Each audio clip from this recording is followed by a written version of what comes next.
Warahmatullahi wabarakatuh. Halo anak-anak semuanya, selamat pagi. Selamat beraktivitas kembali dan semoga kalian semua dalam keadaan sehat walafiat. Amin ya robbal alamin. Oke. Hari ini Ibu akan membahas mata pelajaran Ilmu Pengetahuan Sosial ya. Bab 3 yaitu subbab pendistribusian kembali redistribusi pendapatan nasional. Oke, di sini beberapa materi yang akan Ibu bahas yaitu yang pertama redistribusi pendapatan, kemudian program redistribusi, ketiga alternatif praktik redistribusi ya. Oke, lanjut. Nah, di sini sebelumnya kalian sudah belajar mengenai upaya peningkatan ekonomi ya, ekonomi maritim dan ekonomi agrikultur. Oke, di sini perdagangan ekonomi maritim dan agrikultur merupakan usaha-usaha di bidang ekonomi ya. Nah, usaha-usaha di bidang ekonomi ini bermuara pada tujuan yang sama, yaitu menyejahterakan masyarakat secara adil dan merata. Oke, lanjut. Nah, akan tetapi sampai sekarang masih terdapat masalah dalam pendistribusian pendapatan. Kesenjangan atau ketimpangan antara masyarakat berpendapatan tinggi dan rendah masih sangat lebar ya. Oke, di sini ada contoh gambar 1 dan gambar 2. Silakan diperhatikan. Pada gambar 1, kalian dapat melihat bahwa di balik gedung tinggi pencakar langit ya, masih banyak pemukiman yang tidak layak huni seperti di sini bawahnya. Sedangkan pada gambar 2 merupakan perbandingan kondisi pusat perbelanjaan masyarakat kelas menengah ke atas dan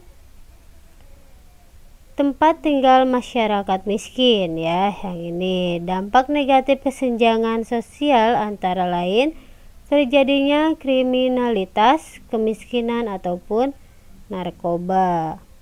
Oke, lanjut. Nah, di sini pengertian redistribusi pendapatan.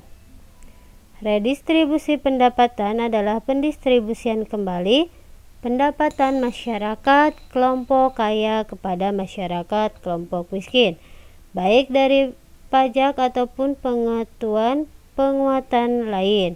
Nah, distribusi pendapatan merupakan suatu bentuk jaminan sosial dari negara kepada masyarakat. Redistribusi pendapatan dapat berbentuk vertikal dan horizontal ya. Oke. Nah, di sini redistribusi vertikal ya, menunjukkan pada transfer uang dari orang kaya ke orang miskin ya. Jaminan sosial merupakan bentuk dukungan warga masyarakat yang kuat kepada masyarakat yang lemah secara ekonomi. Redistribusi ini dilakukan pemerintah atau pribadi ya. Di sini contohnya adalah pembayaran pajak dan dana bantuan atau bansos ya. Oke, lanjut. Dengan redistribusi horizontal yaitu transfer uang antar kelompok ya, dari kelompok satu ke kelompok lain, seperti transfer uang dari laki-laki ke perempuan, dari orang dewasa ke anak-anak, dari remaja ke orang tua ya. Redistribusi ini bersifat antar pribadi, yakni dari satu siklus kehidupan seseorang ke siklus lainnya. Oke. Sini ada contohnya seperti pembagian angpau atau amplop pada saat Hari Raya Idul Fitri ya. Oke, lanjut.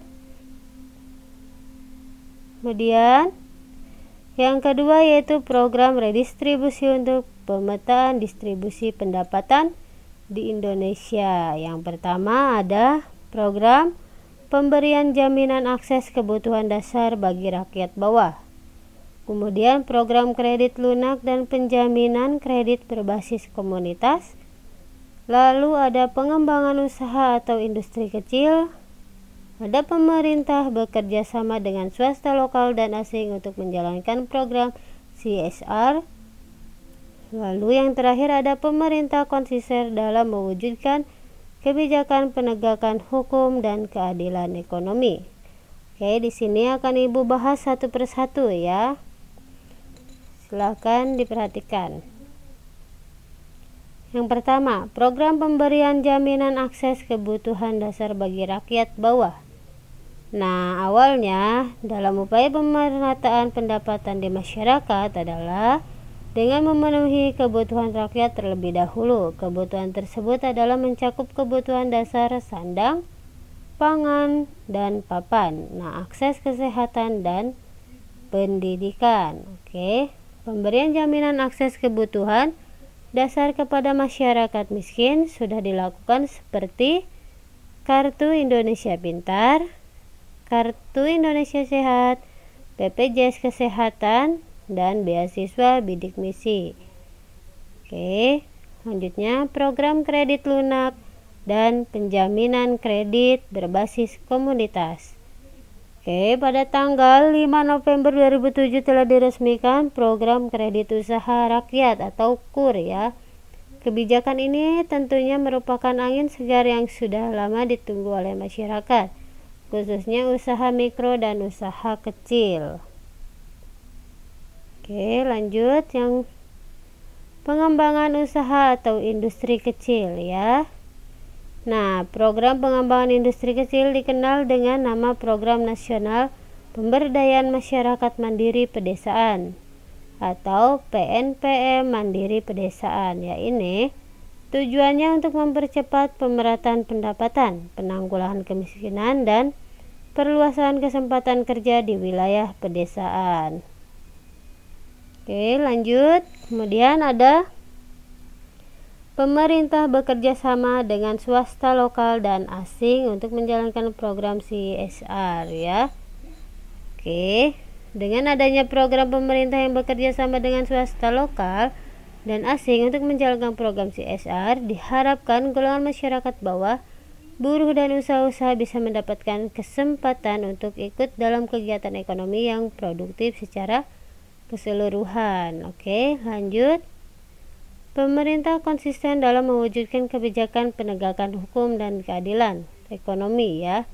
Nah, hukum dan keadilan ekonomi yang tidak mendistribusikan golongan miskin merupakan modal awal sehingga kebijakan redistribusi yang diambil pemerintah menjadi efektif ya untuk mengurangi atau menghilangkan ketimpangan pendapatan yang ada di Indonesia. Oke, lanjut. Kemudian akan Ibu bahas yang ketiga, yaitu beberapa alternatif praktik redistribusi pendapatan. Yang pertama ada subsidi ya.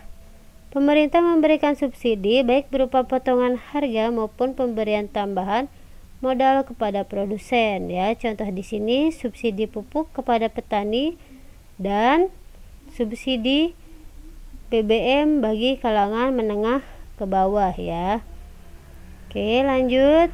Kemudian penegakan pajak ya. Pengenaan pajak di sini merupakan sejumlah uang yang dibayarkan oleh rakyat kepada negara yang sifatnya dapat dipaksakan berdasarkan undang-undang. Nah, pajak merupakan sumber penerimaan terbesar negara. Nah, contohnya di sini ada pajak penghasilan, pajak kendaraan bermotor, pajak terhadap barang mewah, dan lain sebagainya. Oke, lanjut. Nah, dengan demikian pajak dan subsidi merupakan alat utama dalam pendistribusian pendapatan. Oke, materi hari ini sudah selesai. Selanjutnya ada seperti biasa latihan soal. Ada 5 soal ya. Silahkan kalian tulis soal dan jawabannya di buku tulis, kemudian kalian foto dan dikirim ke Google Classroom ya. Terakhir hari Minggu ya. Oke. Jangan lupa dikasih nama di buku tulisnya. Ya, terima kasih. Wabillahi taufiq wal hidayah. Wassalamualaikum warahmatullahi wabarakatuh.